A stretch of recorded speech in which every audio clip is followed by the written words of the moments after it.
25 मई को वाल्मीकि नगर सीट पर लोकसभा का चुनाव होना है। जेडीयू ने यहां से सुनील कुमार को उम्मीदवार बनाया है, तो आरजेडी ने बगहा के चीनी मिल मालिक दीपक यादव को अपना उम्मीदवार बनाया है।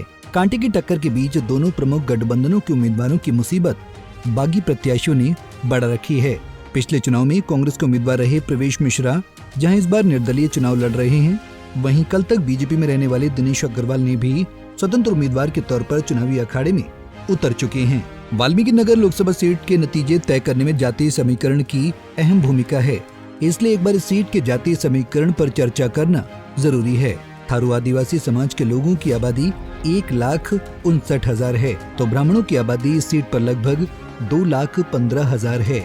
राजपूत और भूमिहार वोटरों की कुल मिलाकर आबादी 1,05,000 है। वहीं कुर्मी और कोयरी वोटर मिलाकर 1,40,000 की आबादी है। यहाँ यादवों की संख्या 1,45,000 है, तो मुस्लिम वोटर भी 3,64,000 हैं। वाल्मीकि नगर सीट पर दलित महादलित वोटरों की आबादी 2,56,000 है। इसके अलावा 2,30,000 वैश्य मतदाता भी नतीजों को प्रभावित करने में अहम भूमिका निभाते हैं। सिवान में 25 मई को लोकसभा चुनाव होना है। यहाँ से जेडीयू ने विजय लक्ष्मी कुशवाहा को टिकट दिया है। महागठबंधन की तरफ से आरजेडी ने यहाँ से अवध बिहारी चौधरी को चुनावी मैदान में उतारा है, तो मरूम शहाबुद्दीन की पत्नी हिना शहाब यहाँ से निर्दलीय चुनाव लड़ रही हैं। सिवान में करीब 3 लाख मुस्लिम मतदाता हैं, वहीं यादव वोटरों की आबादी भी 2.5 लाख है, तो 1.25 लाख कुशवाहा मतदाता भी निर्णायक भूमिका अदा करते हैं। वहीं 80,000 के आसपास सैनी मतदाता भी सिवान में मौजूद हैं।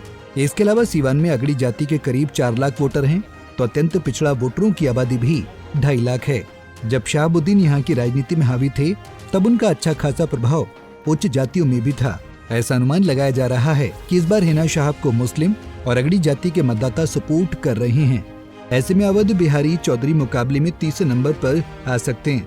25 मई को महाराजगंज लोकसभा सीट पर भी चुनाव होना है। बीजेपी ने एक बार फिर से जनार्दन सिंह सिग्रीवाल पर भरोसा जताया है, तो इंडिया गठबंधन से कांग्रेस कैंडिडेट आकाश प्रसाद सिंह को टिकट मिला है। महाराजगंज लोकसभा सीट के नतीजे तय करने में जातीय समीकरण की अहम भूमिका रहती है। महाराजगंज लोकसभा सीट राजपूत बाहुल्य माना जाता है। यहाँ राजपूतों की आबादी 4,38,000 है, तो भूमिहार मतदाता की भी अच्छी खासी संख्या है। यहाँ भूमिहार वोटर भी करीब 4 लाख के आसपास हैं, तो महाराजगंज सीट पर 2,75,000 ब्राह्मण वोटर हैं, तो कुर्मी कोयरी SC/ST और वैश्य मतदाता भी 3,90,000 के पार हैं। महाराजगंज सीट पर करीब 2.5 लाख यादव मतदाता हैं, तो मुस्लिम मतदाताओं की संख्या करीब 1,75,000 है। ऐसा अनुमान लगाया जा रहा है कि आकाश सिंह को भूमिहार यादव और मुस्लिम वोटरों का समर्थन मिल सकता है। वहीं राजपूत ब्राह्मण कुर्मी और वैश्य वोटरों का साथ सिग्रीवाल को मिल सकता है। वहीं 25 मई को पश्चिमी चंपारण सीट पर भी लोकसभा चुनाव होना है। यहाँ से एक बार फिर बीजेपी ने संजय जायसवाल पर ही भरोसा जताया है। संजय जायसवाल यहाँ से लगातार 3 बार सांसद चुने गए हैं। अब जायसवाल की नजर यहाँ से चौथी बार जीतने के रिकॉर्ड पर टिकी है।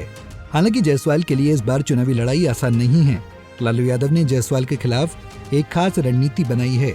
इसके तहत बीजेपी के कोर वोटर ब्राह्मण जाति से आने वाले कांग्रेस उम्मीदवार मदन मोहन तिवारी को मैदान में उतार दिया है। लालू यादव ने पश्चिमी चंपारण में मुस्लिम यादव के साथ कांग्रेस के पारंपरिक वोट ब्राह्मणों को भी साधने का दांव चला है। अगर जातिगत समीकरण की बात करें तो इस लोकसभा क्षेत्र में मुस्लिम वैश्य यादव वोटर अहम भूमिका निभाते हैं। यहाँ मुस्लिम समाज के करीब 3,12,000 वोटर हैं, तो वैश्य समाज के करीब 2,50,000 वोटर हैं। वहीं यादव समाज के भी करीब 2,50,000 वोटर हैं। इस सीट पर ब्राह्मण वोटरों की संख्या करीब 1,40,000 है, तो कुशवाहा समाज के भी करीब 2,50,000 वोटर हैं। इसके अलावा राजपूत भूमिहार और कायस्थों की आबादी करीब 90,000 बताई जाती है। अगर कांग्रेस कैंडिडेट मदन मोहन तिवारी को ब्राह्मण वोटरों का साथ मिला, तो यहाँ जायसवाल को मुश्किलों का सामना करना पड़ सकता है। Bureau report, Punjab Kesari TV. हमसे जुड़े रहने के लिए हमारे YouTube चैनल को सब्सक्राइब करें और नई वीडियो की नोटिफिकेशन के लिए बेल आइकॉन को दबाएं।